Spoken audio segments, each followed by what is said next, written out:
వచ్చి నన్ను బిడ్డ సంపాదించుకుని నన్ను కొడుకు సంపాదించుకుని ఆడు సంపాదించుకుండు. వాళ్ళు ఏమన్నా మాలాగా రోడ్ల మీద పూలు అమ్ముకొని బట్టలు కొట్టుకొని లేకపోతే మట్టి మోసుకొని బతుకుతున్నారా సార్? ఏసీలలో తిరుగుతున్నారు. ఏమిస్తుండు సార్ ఆడు మొక్కమని మా బతుకులమ్మని పోయా ఆడు ఏమిస్తుండు సార్? మరి రోడ్ల మీద మా ఆడపిల్లల బతుకు చూడండి సార్, ఈ పెద్ద మనుషుల బతుకు చూడండి, ఈ పెద్ద మనుషుల మొక్కలు చూడండి సార్. వీళ్ళు వచ్చినాక సార్ మగపిల్లలు మొత్తం మన రాజకీయంలో తిప్పుకుంటారు, ఆడవాళ్ళని మొత్తం రాజకీయంలో దింపేస్తున్నారు. కొడుకులు చూడరు, బిడ్డలు చూడరు, ఎట్లా బతుకుతారు పెద్ద మనుషులు చెప్పు? మాలాంటి వాళ్ళు ఇప్పుడు అట్లా తిరుగుతూ ఉంటే పిల్లల్ని ఎవరు చూస్తారు? మన అమ్మ నాన్నని ఎవరు చూస్తారు? మన అత్తమ్మని ఎవరు చూస్తారు అని ఆలోచించాలా? పైసల ఆశ ఏం ఇంత కోటర్ ఇస్తున్నారు, బిర్యానీ పెడుతున్నారు, 500,000 రూపాయల మొగలకి ఇచ్చేస్తారు. ఆడపిల్లలు ఇంకా అనిమని వాని ఎంబడి తిరగాల. అసలు రియల్గా అయితే ఏమి ఇస్తారు సార్?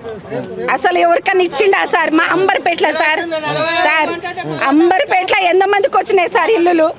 అంబర్పేటలో రాలిగో మా కడుపు మండుతుంది, ఎండలు ఎండుకుంటా వానలో తడుచుకుంటా సార్. మా ఫస్ట్ ఘోరంగా ఉంది సార్. మాలాంటి ముసలోళ్ళని ఒంటరి మహిళని ముసలోళ్ళని చంపేమని పీపే సార్. ఎందుకంటే చాలా ఘోరంగా ఉంది సార్. ఈ రేవంత్ రెడ్డి వచ్చినాక చాలా కష్టంగా ఉంది సార్. బతకాలంటే చాలా నరకంగా ఉంది సార్. మా ఇంటికి రాండి చూడండి, ఒక్కొక్క ఒంటరి ఆడపిల్లలు ఎట్లా బతుకుతున్నారని. లేకపోతే ఒక్కొక్క అమ్మ నాన్నని ముసలోళ్ళని చూడండి, చిన్నపిల్లలని చూడండి, బతకలేరు సార్ ఎవరు.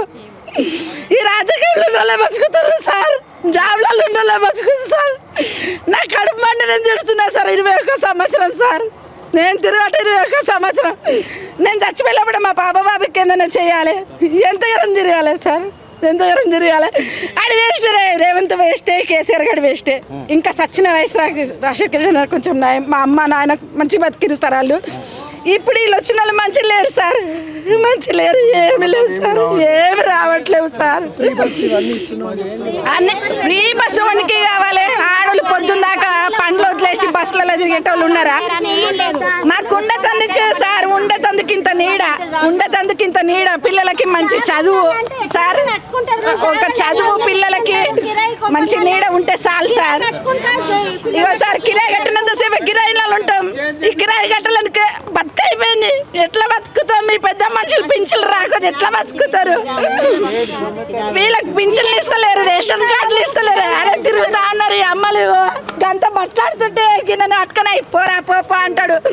ఆయనకి తండ్రిలాగా కనిపిస్తలేడా?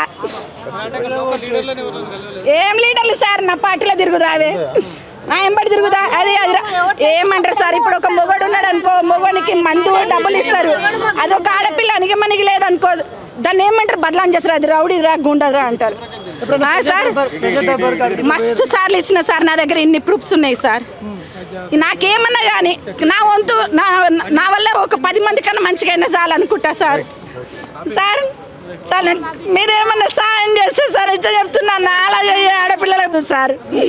ఇగో ఇప్పుడు చదువులు చదువుకోలేక పోరగాళ్ళు ఉద్యోగాలు రాలేక వాళ్ళు చదువుకున్న వాళ్ళు కూడా ఘోరంగా బతుకుతురు సార్.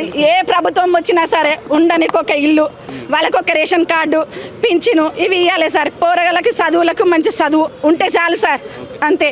చదువుకున్న పిల్లలకి మంచి ఉద్యోగాలు ఇవ్వండి. మీరు ఎక్కువ ఏమి ఇవ్వకండి, ఎవరు ఎంత చదివారో వాళ్ళకి అంత తగ్గట్టు ఉద్యోగాలు ఇస్తారు, మంచిగా ఉంటారు కదా సార్. ఆడపిల్లలు చెప్ప చేయకుండా చచ్చిపోతున్నారు. అసలు ఎక్కలేకుండా ఎంతమంది ఆడపిల్లలు వస్తారు, ఆ పిల్లలు మగ పిల్లలు చచ్చిపోతున్నారు. వీళ్ళు ఏమి ఇస్తున్నారు?